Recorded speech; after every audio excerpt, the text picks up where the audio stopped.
Two glasses sit on the kitchen counter. One holds a shot of cloudy apple cider vinegar, sharp enough to make your eyes water. The other holds warm water with a wedge of lemon floating on top. Gentle, golden, almost spa-like.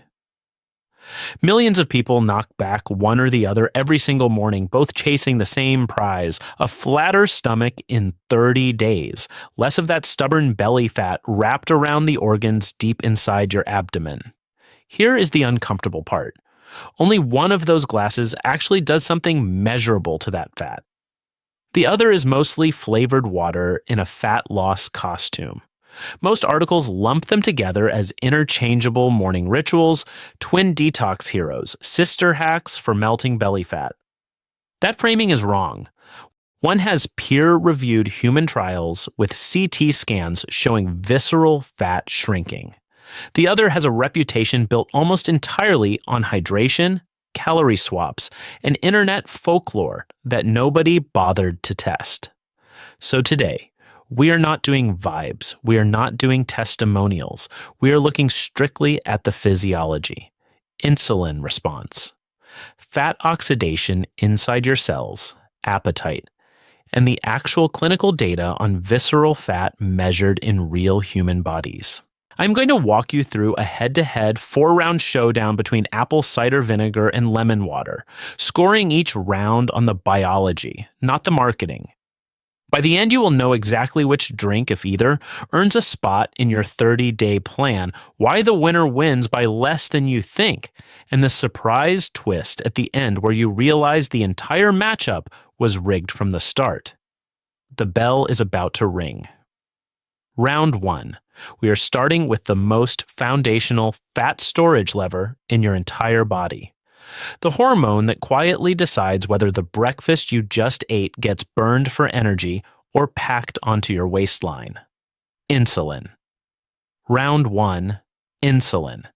This is the master switch for fat storage in your entire body. Every time you eat carbs, your blood sugar rises and your pancreas dumps insulin into your bloodstream to clean it up.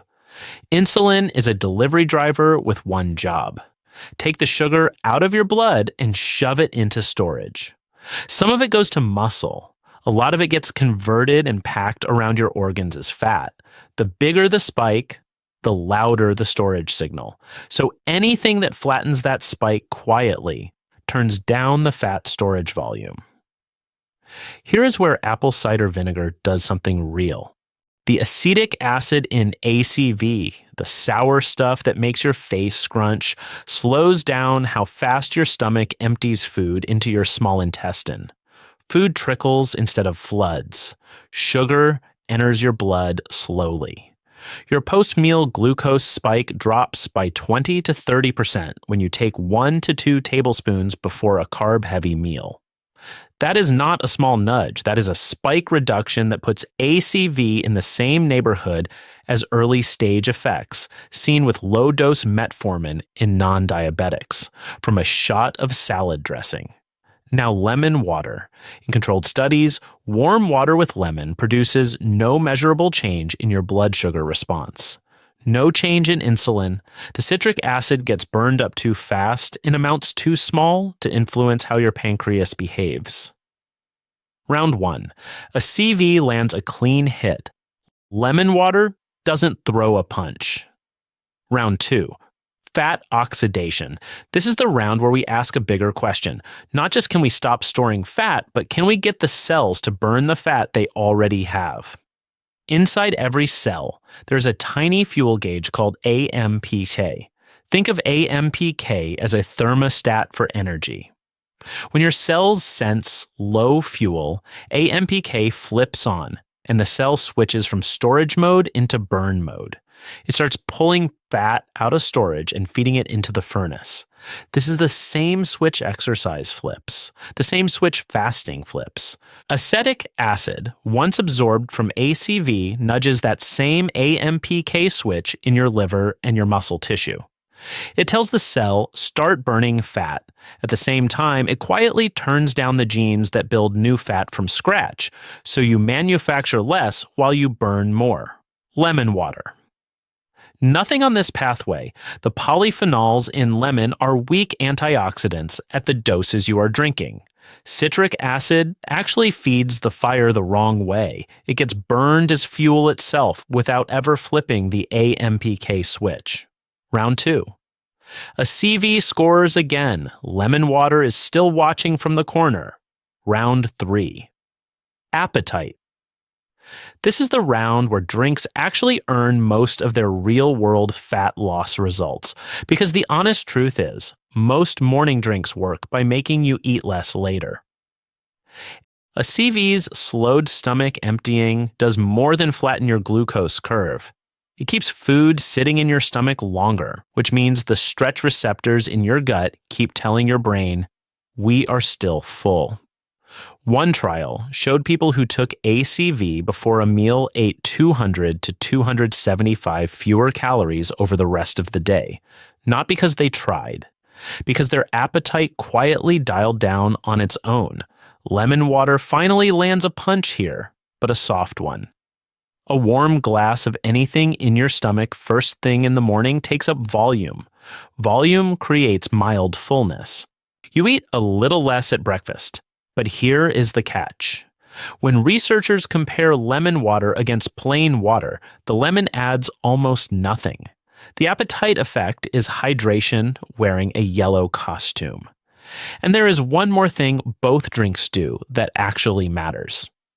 If you replace a morning orange juice or soda with either glass, you just cut 100 to 300 calories out of your day for free. That alone drives some of the 30-day results people brag about online. It was never the lemon, it was the sugar you stopped drinking. Round 3. A CV wins on chemistry. Lemon water wins on displacement. Now stakes rise. Because mechanisms are theory. Round 4 is reality. Round 4. The only round that actually decides this fight. Visceral fat measured by CT scan inside real human bodies. In 2009, Japanese researchers ran the trial that everyone keeps quoting. 12 weeks, 15 to 30 milliliters of ACV daily, roughly 1 to 2 tablespoons. They scanned visceral fat before and after. The deep fat wrapped around the liver, pancreas, and intestines dropped by 5 to 7%. Body weight came down 1 to 2 kilograms. Waist circumference shrank by about 1.4 centimeters. Small, but real. Measured by machine, not by mirror. Now the part nobody posts. 4 weeks after people stopped drinking it, the effect disappeared. A CV is a faucet, not a lock. Turn it off and the fat creeps back. For your 30-day timeline, the honest number is about 1.5 to 2% visceral fat reduction. Measurable on a scan, not visible in a mirror. Not a flat stomach, a slightly less insulated liver. Lemon water in the same arena? Search the peer-reviewed literature for clinical trials measuring visceral or abdominal fat loss from lemon water as the intervention. You will find effectively nothing, not a contradiction, an absence. Round 4. A CV wins the fight. But step back. Look at the scoreboard. A CV won 3 rounds of chemistry and 1 round of clinical data, and its best real-world result is a modest, reversible 5 to 7% nudge over 3 months. Lemon water threw 1 hydration punch and mostly stood still. Which raises the uncomfortable question. If this is what winning looks like, was this even the right fight? So here is where you actually landed. You walked in thinking these 2 glasses were twins.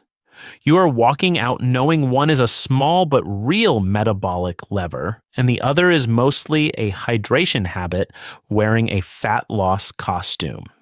Even the winner only buys you a modest, reversible nudge. So if you are going to use ACV, use it with intent. 1 to 2 tablespoons diluted in a full glass of water, taken right before your largest carb-heavy meal of the day. Never straight. Undiluted vinegar strips the enamel off your teeth and burns the lining of your esophagus on the way down. If you love lemon water, keep drinking it. Just keep drinking it for what it actually does. Hydration. A clean swap for the orange juice or soda you used to pour. Drop a comment and tell me which round surprised you the most. The insulin gap, the AMPK switch, or the near zero clinical data behind lemon water. And if you want to see ACV go up against something that roughly triples its visceral fat reduction in the same 30 days, I am putting apple cider vinegar versus fasted walking head to head next. And picking the wrong one means burning a month on the weaker tool.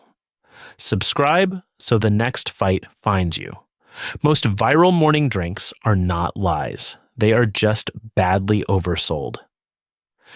Knowing which mechanism actually moves the needle and by how much is the difference between a ritual that flatters you and a ritual that changes you. So look back at those two glasses on the counter. One is a quiet, measurable lever on your metabolism. The other is flavored water in a costume. Now you know which is which. And that is the only morning ritual that ever actually changes anything.